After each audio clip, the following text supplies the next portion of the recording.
Hallo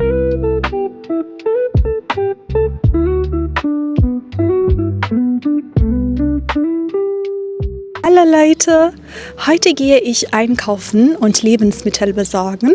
Kommt mit mir und dann schauen wir uns gemeinsam an, welche Begriffe auf den Verpackungen stehen. Ja, es ist sehr wichtig, nicht nur die Namen der Lebensmittel zu lernen, sondern auch diese Angaben eigentlich zu verstehen. Ja, damit wir beim Einkaufen die Etiketten lesen und die beste Wahl treffen können. Okay, also falls ihr mich nicht kennt, mein Name ist Mohadesse. Ich komme aus dem Iran, aber ich bin Deutschlehrerin und wohne in Deutschland. Hier in diesem Kanal sprechen wir über verschiedene Themen auf Deutsch und versuchen unsere Sprachkenntnisse durch Zuhören, Zuschauen, Sprechen und Genießen zu verbessern.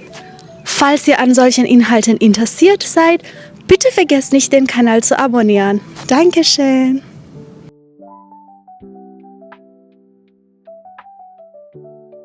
Das Wetter hat sich innerhalb von 10 Minuten komplett verändert und ist warm und schwül geworden, ja?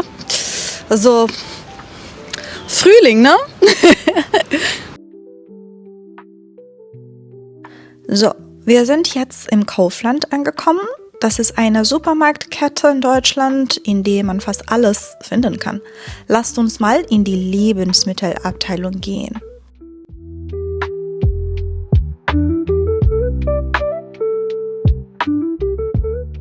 Für den Anfang gehen wir mal zu diesen Soßen hier und lesen zusammen die Nährwerttabelle auf der Rückseite.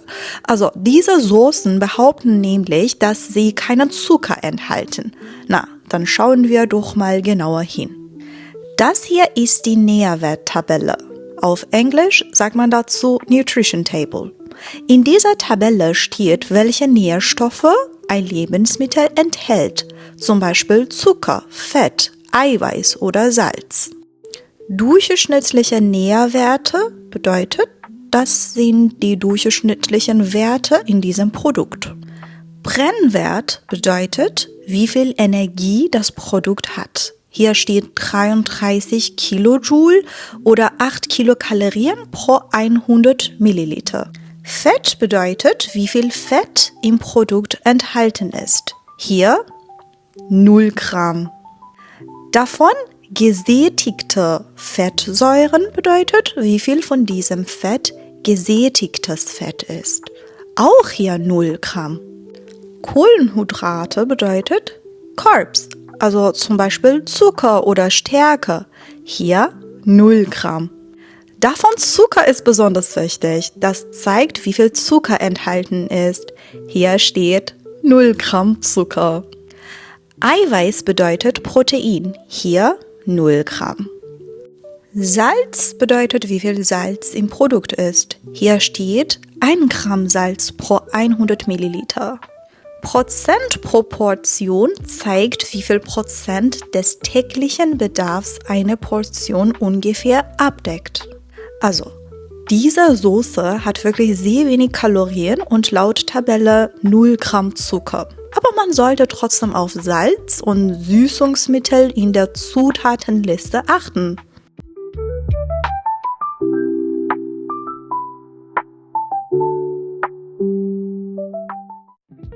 Okay, vergleichen wir diese Soße jetzt mal kurz mit der davor.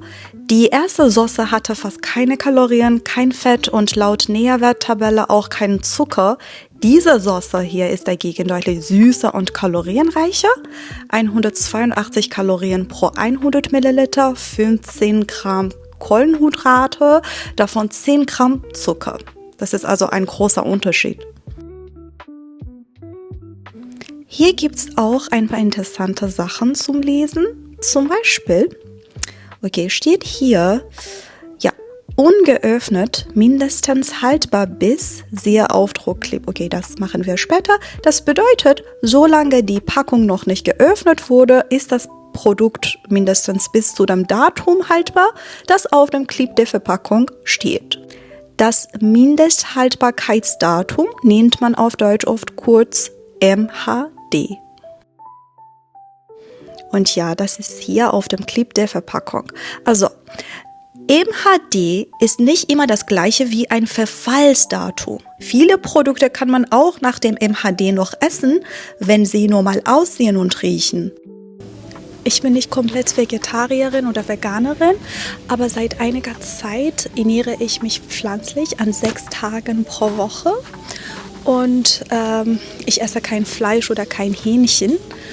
Und ehrlich gesagt, ist Einkaufen als Vegetarier oder Veganer etwas schwierig, weil man immer darauf achten muss, dass die Produkte pflanzlich sind und nicht an Tieren getestet wurden.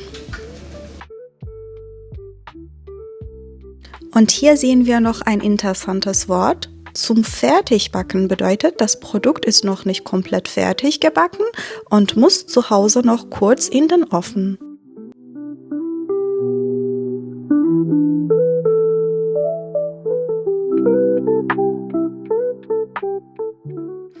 Und das hier sind auch vegane Produkte. Man erkennt das oft daran, dass auf der Verpackung einfach das Wort vegan steht.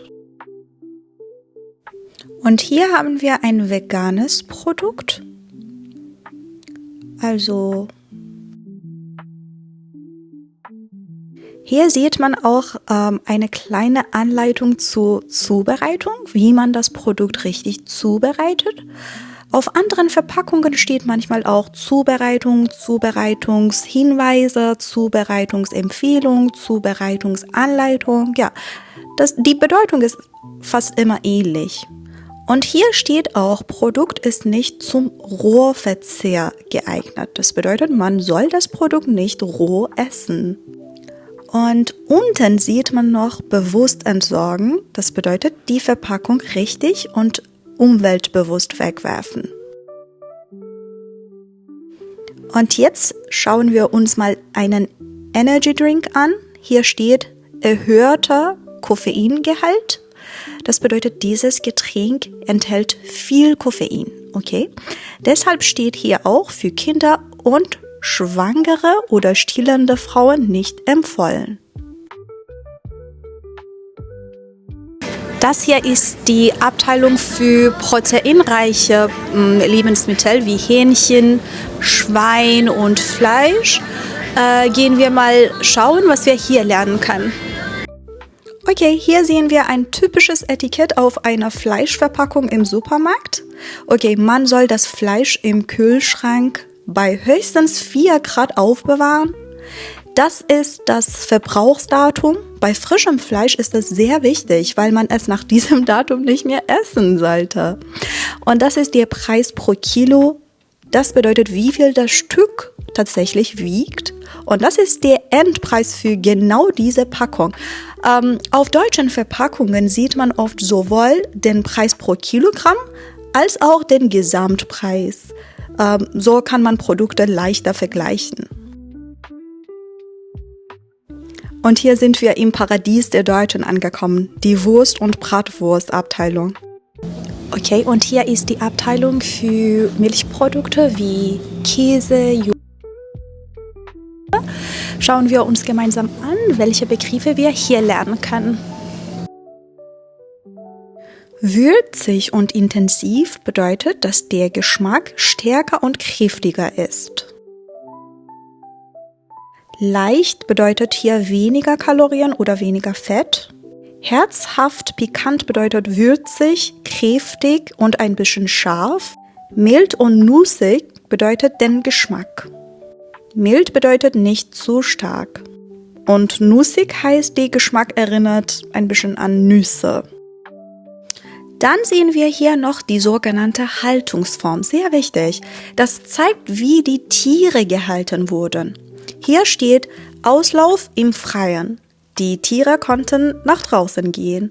Weide bedeutet eine Wiese, auf der Tiere draußen grasen können. In Deutschland gibt es verschiedene Haltungsformen für tierische Produkte. Die Zahlen gehen normalerweise von 1 bis 5. Haltungsform 1, die Tiere bleiben meistens im Stall. Ja, das ist die einfachste Form. 2, etwas bessere Bedingungen und etwas mehr Platz. 3, die Tiere haben Kontakt zur Außenluft und mehr Bewegungsfreiheit. Haltungsform 4, die Tiere können nach draußen gehen. Diese Form sieht man oft als hochwertiger an. Und Nummer 5 ist Bio. Das ist die höchste Stufe mit strengeren Bioregeln und meistens noch besseren Bedingungen. Viele Menschen in Deutschland achten beim Einkaufen inzwischen auf diese Haltungsformen.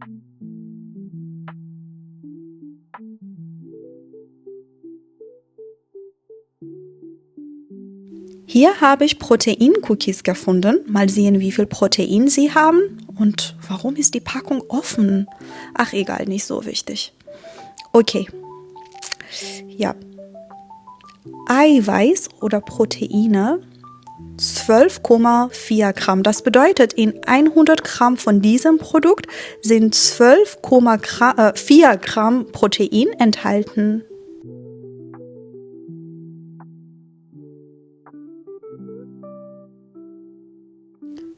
Dieses Zeichen bedeutet, dass das Produkt Bio ist. Bio heißt in Deutschland, dass die Lebensmittel nach bestimmten ökologischen Regeln produziert wurden.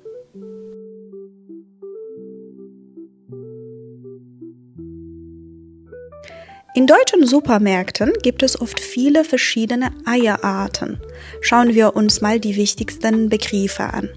Okay, hier haben wir Bodenhaltung. Ja, die Hühner leben im Stall, aber nicht in Käfigen.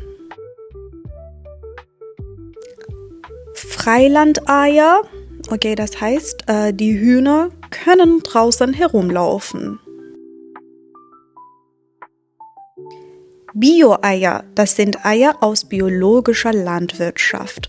Und es gibt auch Käfighaltung, die habe ich hier nicht gefunden. Diese Form sieht man heute in Deutschland kaum noch. Und viele Menschen kritisieren sie natürlich.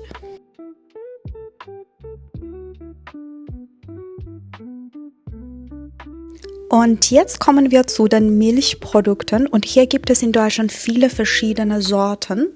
Entrahmt bedeutet, dass ein großer Teil des Milchfetts entfernt wurde. Okay, entrahmte Milch hat sehr wenig Fett. Und natürlich fettarme Milch ist Milch mit weniger Fett. Diese Milch ist auch laktosefrei und deshalb besser für Menschen mit Laktoseintoleranz geeignet. Vollmilch, normale Milch mit mehr Fett und auf den Verpackungen stehen oft Prozentzahlen wie 3,5% Fett. Das zeigt den Fettgehalt der Milch. Und Weidemilch kommt von Kühen, die viel Zeit auf der Weide verbringen. Ja, von glücklichen Kühen. Schafsmilch und Ziegenmilch, die auch Bio ist. Biomilch ist Milch aus biologischer Landwirtschaft.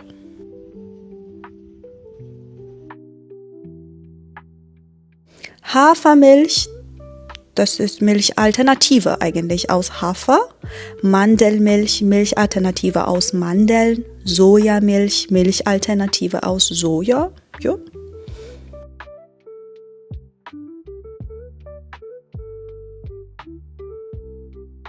Und hier sehen wir etwas Interessantes. Das PETA-Approved-Logo.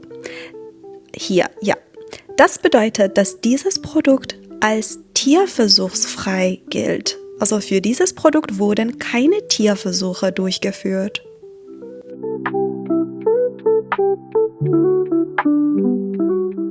So, das war mein Einkauf. Ich hoffe, dieses Video war hilfreich für euch und dass ihr viele wichtige Wörter und Informationen über Lebensmittel und Nährwerttabellen gelernt habt. Vergesst nicht zu liken und den Kanal zu abonnieren. Eure Unterstützung motiviert mich wirklich sehr. Danke. Tschüss.